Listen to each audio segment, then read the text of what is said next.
Well, hello YouTube, it's me, Fortmaster, and welcome back to another Game Theory reaction in minutes. Felt like I've done a lot of these this week, haven't I? But yeah, this is Mario Kart World should not exist. So, I mean, knowing game theory, I'm gonna go out on a limb here, and they're talking about the literal, like, in-game world of Mario Kart World, like the continent where everything takes place on. Again, haven't played it myself. I honestly have not played, Mario Kart in any form, really, since, like Mario, what was it, Mario Kart 8 for the DS? Yeah, I haven't touched it really since then. But I know, like, again, I've heard a lot of discourse over, Mario Kart World recently, where they made it harder to just play, play a full circuit on a map because they changed how because you travel between maps when you're going to them. It's a lot of stuff that I'm not entirely sure on. In fact, the most I've heard about Mario Kart World was Game Theory's last video on the topic, where they were talking about Mario Kart World being like a sign of the imminent economic collapse of the Mario world because of the ads placed along the raceways and stuff like that. So I'm definitely going into this a little bit in the dark, but in all my years of game theory, I've never let that stop me before, so why start now? So I mean, don't really have anything else to say on the topic, so let's get this thing started then. So of course, as always, original video is linked in the description if you haven't seen it for some reason. Corner video will lead to my film theory reaction, and yeah, well, out of the way, let's get this thing started then, shall we?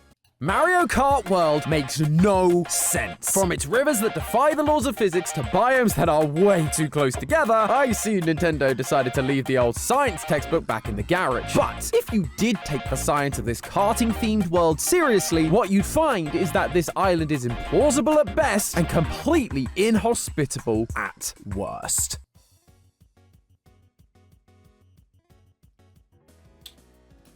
Okay, so the whole crux of the argument here is that the biomes are the problem. Okay. I mean, and literally, in all the other years of Mario games, the biomes have not been a problem? Because, I mean, granted, it's been a while since I've played one of the Mario platformers. But thinking about it, it's usually grassland, then it goes to desert, then maybe jungle, or ice world, depending. They usually flip those before you then go to Bowser, the end game world, where Bowser's kingdom is volcanic and lava and stuff like that. I was reminded of that little ditty I once penned to describe the particular sequence of level themes almost every Mario platformer goes through. Grassland, desert, ocean, jungle, ice world, fire world, boss. I mean, this isn't, honestly, this isn't a new problem they're having. Hello, Internet! Welcome to Game Theory, the show that knows it's Mario's world, we're just living in it. It's hard to believe it's already been nearly 3 months since the release of Mario Kart World, and in that time, players have dominated all the tracks, found all the shortcuts, and explored just about every inch of this massive open world. But as I was playing through the game myself, I couldn't help but think that something felt off about this go-kart world. Besides the economy we spoke about last time. Yeah, I something remember felt that. off about the island itself. I found myself slamming on the brakes quite frequently to say, wait, this island doesn't make a lick of sense. And that line of thinking sent me down a rabbit hole longer than the new Rainbow Road. But when I got to the end, I found something far worse than a checkered flag. Because not only would the geography of this island make life a living hell for these racers, but the real truth is there's a metaphorical bullet bill barreling down towards the inhabitants of this island, and when it catches them, well, let's just say even Lakitu won't be able to save them. I mean, again, haven't played the game, but are there any permanent residents? Again, in previous games, it was always kind of nebulous where, the tracks were. But from everything I've seen, it seemed like this entire island is dedicated purely just to race courses. I thought it was one of those places where apart from when races were happening, it was just kind of left abandoned and stuff like that until races were happening. So call me Rosalina theorists, because today I'm going to be taking you on a bus tour across the Mario Kart World Island to explore the land, air, and sea in order to reveal how strange the geography of this world is and how it will affect both the races we see on track and the people who call this island home. From the moderately inconvenient to the existential threat that will affect all life as we know it. All life? Like all over the world? One of the first things that caught my attention about the geography... Okay, I know, again, watched game theory for years, and I know they have a habit of kind of going, like, really out there when it comes to extrapolation sometimes, but I'm very curious to see what they mean by that. Of the Mario Kart world was its numerous rivers. As I'm sure you're aware, rivers are pretty important for civilization to exist. It's going to provide a source of fresh water for the citizens, it makes the movement of people and goods more convenient, and in the case of Toad's factory, it can provide a source of power. Now, rivers don't just spawn out of nowhere. They have to start at a source. From there, they continue to flow downhill until they either reach the ocean or they pool up to form lakes. But if you've ever mindlessly explored rivers in games, or you've watched any Austin video. Oh god, yeah, I remember I went down like a bit of a rabbit hole. Like, honestly, I'm really upset I didn't do a reaction to some of his videos, but I unintentionally went down a rabbit hole, and like I watched some of his videos. With his most recent one I saw being like trying to figure out like how the water works in like Night City in Cyberpunk 2077. You'll know that video game rivers don't always follow any sort of logic or realism. So I hopped into my cart and traversed up and down the rivers in the Mario Kart world to map them out and see if they made any sort of logical sense. The short answer is they kinda do, but also not really. I mean, the waters around Toad's factory just stopped flowing for some reason. But honestly, that's the least of the things I discovered. Let's start with the good. You see, there's a pretty hard and fast rule when it comes to rivers in the real world. They always flow downhill. Thankfully, in the Mario Kart world, Why is that a hard and fast... Well, I mean, hard rule, I could totally understand. Hard and fast? Like, again, the only time I've ever heard of a river flowing uphill was like, oh god, I'm forgetting the year, but there was like a 1 year in like, what was it, the 1800s? Like late 1800s, early 1900s, there was a massive earthquake like right in the middle of the US, and like I think for like a couple of hours the Missouri River flowed backwards. So that's the only time I can only think of a river flowing uphill. They've kept some semblance of realism, as all the rivers do in fact flow downhill, either towards the sea or one of the island's many lakes. Well, that is with one exception. Yeah. In the southeast section of the map, just underneath Great Question Block ruins, there is this massive geyser that is just pumping gallons and gallons of water into the sky. Let's just set aside for a minute the physics of how this geyser could even be possible. The sheer fact that it does exist will end up having some major implications on the climate of this part of the map. You know the expression, what goes up must come down? Okay, so that would mean that it would either be constantly raining, or if the water was fine enough and turned into a mist, there would be like constant fog and it would be very wet. Probably like some sort of like artificial like rainforest or something, now that I'm thinking about it.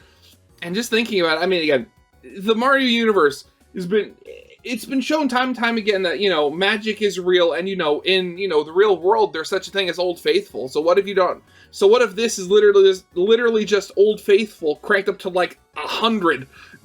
Yeah, the same is going to be true here as well. All of that water vapor that's being pumped into the atmosphere will eventually condense to form massive rain clouds that will inevitably bathe this section of the map in a near permanent rainstorm, so long as the geyser keeps pumping. And speaking of the geyser, since it's pumping so much water out of the river, there's a possibility that over time, the flow of the river itself could be altered, leaving everything downstream, such as the faraway oasis, without a source of water, turning it from an African savanna into a dry bone desert. But enough geyser talk, let's get back to the rivers. As I mentioned earlier, rivers don't just spawn out of nowhere. There's always some source of the flow, whether it's a massive lake or the water that runs off a snow-capped mountain. And so I followed the Mario Kart rivers upstream to see if I could find the source of these mighty rivers.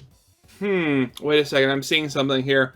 So you got the, from over here, this is where the geyser is, I'm assuming, and the water kind of goes down that way.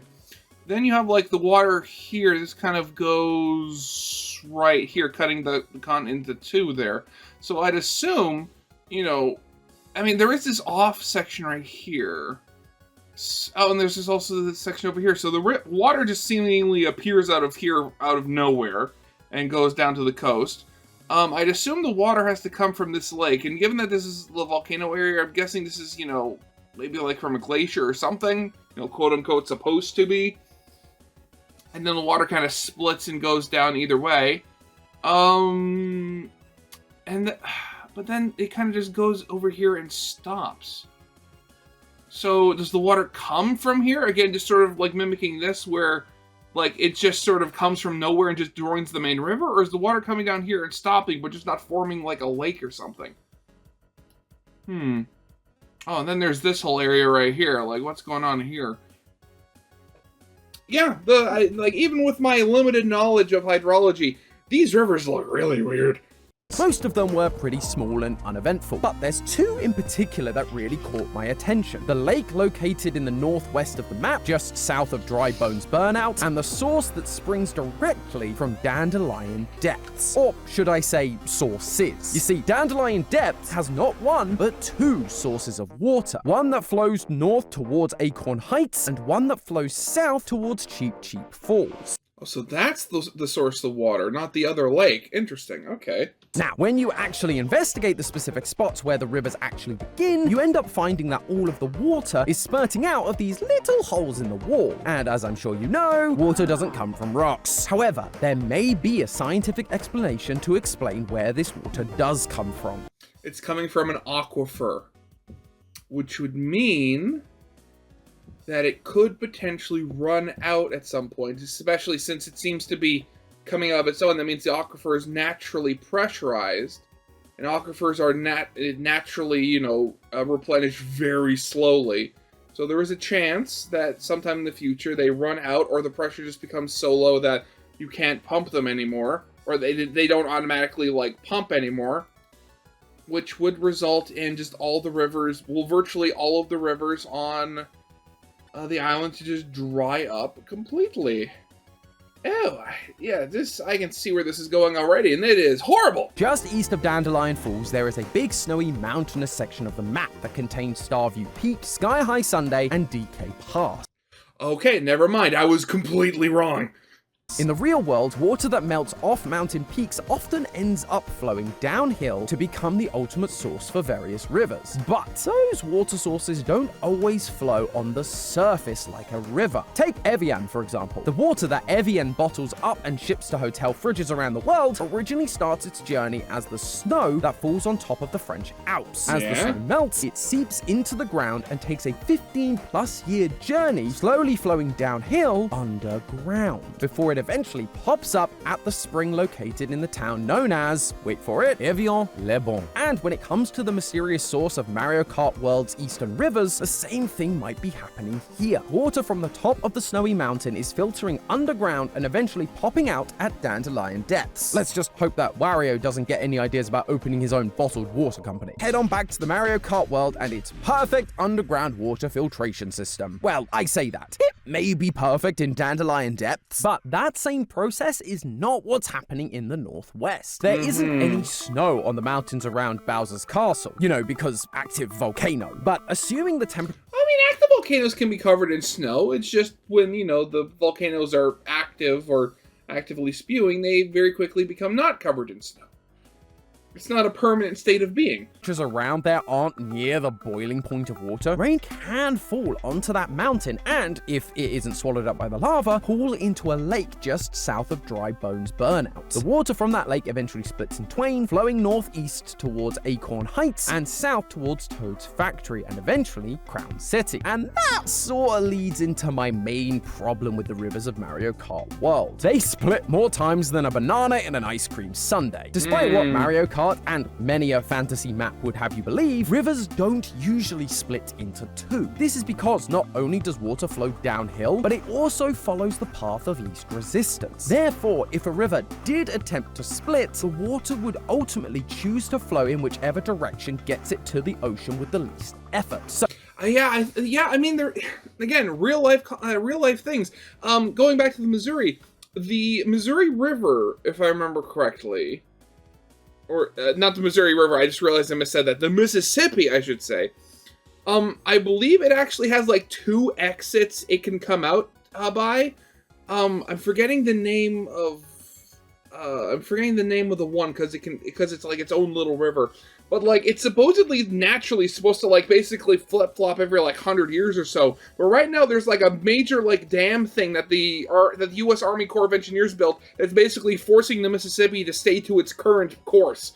So, in order for the river to truly split in two, both sides would have to provide equally easy paths out to sea. That's not to say that rivers never split. River deltas like the mouth of the Mississippi are able to split off since their land is relatively flat, thus providing multiple easy paths to the ocean. The Haza River in Germany splits east to west into the Haza and Elza rivers. And there are actually a few big examples of rivers bifurcating in North America. But these are the exception, not the rule. So the fact that Mario Kart's rivers have more forks in them than the Luncheon Kingdom is certainly unusual. And even when these splits do occur, they don't tend to stick around for very long, which may end up having serious consequences for the residents of the Mario Kart world. Of course, as it sediment does. builds up in the rivers over time, one path of the split can end up being clogged, leading to that half of the river being dammed and thus cutting off the water supply downstream. In Dandelion Depths, if the river stopped flowing south, that would cut off water not only for Cheep Cheep Falls, but also the canals of Salty Speedway, this world's version of Venice. In the west, things would be even more dire. If the Dry Bones Burnout Lake suddenly stopped dumping water to the south, not only would Toad's factory's source of power be gone, but so would the fresh water supply for all of Crown City. Yeah, I wouldn't want to leave the fate of my city's water supply up to a coin flip. Honestly, the more I'm hearing, the more I'm hearing that, the water situation on this island is incredibly precarious. To leave the fate of my city's water supply up to a coin flip. And we're just getting started. There's even more potential risks coming from the skies above. One of the first things you might have noticed when taking a bird's eye view of the Mario Kart island is just how many different biomes are crammed into one small area. Generally speaking, biomes are large swaths of land that get the same amount of rain and sun, as well as having a similar collection of plants and animals. And when I say large, I do mean large, sometimes spanning entire continents. Now, that obviously creates a problem for developers who want to set their game on tiny islands, but still have multiple diverse biomes for players to explore. I mean, most of the time, especially if it's set in, like, a real place, like, it's basically just take what's there, but just shrink it so it's a lot more condensed. I mean, that's generally what Fallout does. Normally, game devs just decide to forego scientific realism in the name of fun, and Nintendo was no exception. From up here, we can see Mario Kart World has a wasteland, a forest, a swamp, a savanna, a tundra, 2 deserts. You get the point. Not a lot. Realistic, There's a but lot. It's a video game. However, while having this many biomes packed so tightly together may not be true to life, that's not to say that the placement of some of these biomes doesn't make some bit of scientific sense. At first, it might seem strange that there would even be a desert on a presumably tropical island, but it turns out this is possible thanks to a little help from the wind. When you have mountains located right along the coastline, things can get pretty weird. As the cool ocean breeze comes rolling, Of course, the mountains block the wind, and then you have that portion of the island in the mountains in the rain shadow, I should say. Because with the moist air is forced to rise over the mountain, as the air gets thinner as it goes up, its ability to hold water lessens until it gets to the point where, the clouds form and it starts raining, and virtually all of the rain is dropped on the one side, leaving virtually none of it to reach the other side. Rolling in from the sea, it comes into contact with the mountain and the wind is deflected up, bringing with it all the moisture from the sea. That moisture ends up condensing into clouds and leading to rain falling on the side of the mountain closest to the wind, aka the windward side. But as we've said before, what goes up must come down. And that wind, now devoid of all of its moisture, falls on the opposite side of the mountain, aka the leeward side, bringing with it warm, dry air, like a desert. This is why in the the US, California can be comfortable and sometimes rainy, while just over the Sierra Nevada mountains, you have a dry, barren desert. The mountain sort of blocks the rain from getting to the leeward side of the mountain, hence why it is known as the rain shadow effect. Now, let's apply that to our island in Mario Kart. If the wind is coming from the north or northeast, the mountain where we find Bowser's castle will block the rain from getting to the leeward side, leading to the formation of the two deserts we see in the game. And it gets even better. Remember? Yeah, looking at the map, I'm just realizing that is a very literal rain shadow there. How during a rain shadow, we see that the windward side of the mountain ends up getting bathed in rain? Well, what do you see hovering over Bowser's castle? A permanent thunderstorm. Isn't it great when real-world science makes sense inside of a video game? Yeah, I mean, yeah, it actually is, because you know that it's basically that little bit, even if it was intentional, that, you know, just how wacky and stuff the real world could be, even if, you know, you have this weird and colorful world that is, you know, Mario, which, you know, I don't think anybody anywhere would ever call, you know, realistic. But, you know, all of that wind cresting over the top of Bowser Mountain may also lead to the creation of what is quite possibly the coolest weather phenomena ever. Or should I say, hottest. Because once that warm, dry wind climbs over the mountain to the leeward side, it ends up forming these weird, unstable vortices of wind known as eddies. And if we take a look back at Bowser's castle, what else do we find on the leeward side of the mountain? A whole bunch of lava. That's right, turbulent winds plus lava can equal what is known as a lava-nado. Now, unfortunately, these aren't just spinning towers of liquid hot magma, but they are no less cool.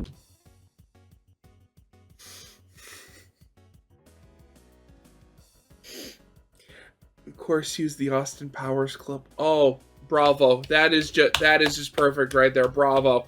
Instead, the high wind speeds end up picking up small bits of fire and lava and flinging them in different directions. Personally, I wouldn't want to be driving past that in my open-seat go-kart, just saying. And there's still one more way that these not-so-gentle breezes will turn this island upside down. But in order to understand it, I kind of need to go back a bit and explain exactly what wind is. I know that might sound like a simple thing, but the science behind it is actually quite fascinating.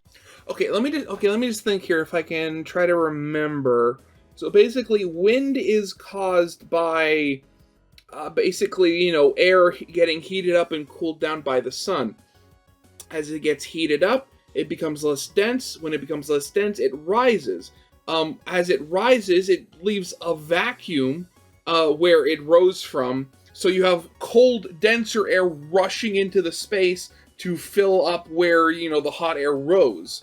And then you get, like, the big circulation of air going that way.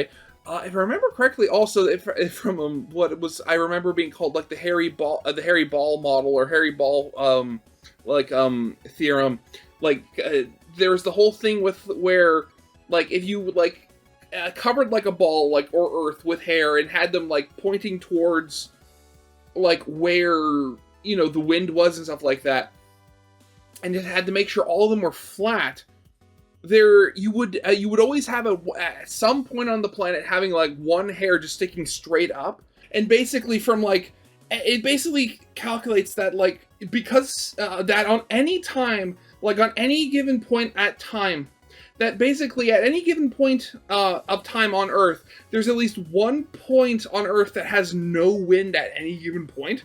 I mean, it's just, again, really stupid, especially Harry Ball theorem is, like, just... Yeah. But still, it's still really cool. The secret to understanding wind comes down to pressure pushing down on me. Sorry. You can think of pressure as the amount of air molecules in a given space. The more air molecules, the higher the pressure. But here's the thing. Nature, it doesn't like it when high and low pressure areas are next to each other. When that happens, the air from the high pressure area moves over to the area of low pressure until the two sides are balanced out. Now, imagine you're standing in a field and on your left is an area of high pressure and on your right an area of low pressure. The high pressure air on your left is going to flow over to the right until the two sides to equal. Now, Yeah, if you're exactly. standing in the middle of these two sides, what are you going to feel? Bada bing, bada boom, you've just learnt what wind is. But what does that have to do with Mario Kart World? Well, as it turns out, deserts, like those found in the southwest portion of the map, happen to be areas of high pressure. And so, when you put those high pressure deserts next to, say, a low pressure temperature area like Crown City, you're going to have a semi-permanent gust blowing air and sand towards the citizens of Crown City. Wait, I thought it would have been the other way around. Because again, maybe I'm wrong. Granted, it was a long time ago since I heard that, so probably I'm misremembering something.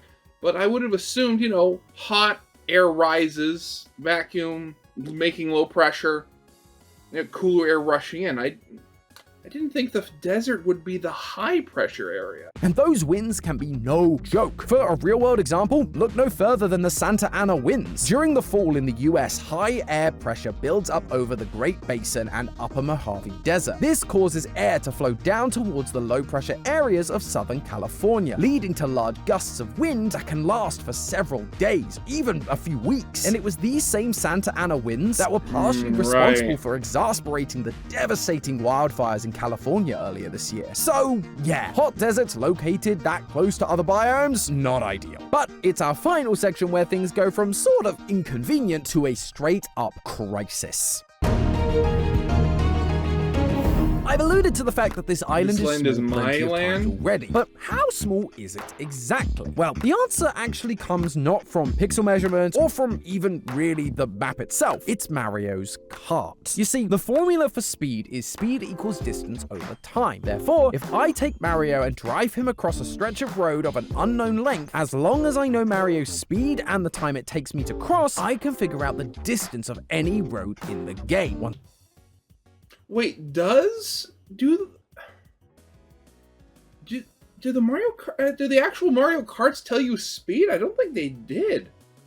Do they do that now? Once I do that, I can scale it up from there, and thankfully, we already have a solution for this. Years ago at this point, we did an episode on just how deadly the karts in Mario Kart 8 were, and we calculated that they traveled at approximately 80 miles per hour, or 129 kilometers per hour at top speed on 150cc. And with the things we used to measure that speed, the finish line squares, being the same scale in Mario Kart World, we now have everything we need to figure out just how big this supposed world actually is. I found this stretch of perfectly flat and straight land outside of the Mario Bros circuit, and I timed myself traveling the entire length at full speed on 150cc. Over the course of 3 attempts, it took me on average 17.16 seconds to complete my trek. And so, plugging our numbers into speed equals distance over time, we get that the length of this section of the map is 0.3791 miles, or 0.6101 kilometers. Scaling that up, we get the width of the entire Mario Kart World Island to be just 8.21 miles across. Okay, yeah, that is a very small island. Yeah, I can definitely see where the problem would be, especially when you have like all these like super tightly packed biomes where they're all like really tiny. Like that's Minecraft level of tiny biomes there. Doing the same for the north and south length, we get the total area of Mario Kart World, including the Kartable Bay to the south, to be, get this, 62.7 square miles, or 162 square kilometers. That makes Mario Kart World just slightly smaller than Washington, D.C. I know the people of D.C. think they're the whole world, but that's still pretty tiny for a Mario Kart World. Even compared to other islands, it's pretty puny. Just 1/64th the size of the big island of Hawaii. And you know what? This ends up being the final death knell for the residents of Mario Kart World Island. Why? Because tiny islands come with huge problems, namely the lack of food. People need to eat, and in order to make the food people need to survive, you need land, something that this island is severely lacking. According to a study published in the journal Elementa, the typical American needs around 2.67 acres of land in order to feed themselves on their current diet for a year. Based on that math, that means that only around 15,000 people could survive on the island. And that's assuming you're using the entire island for farming.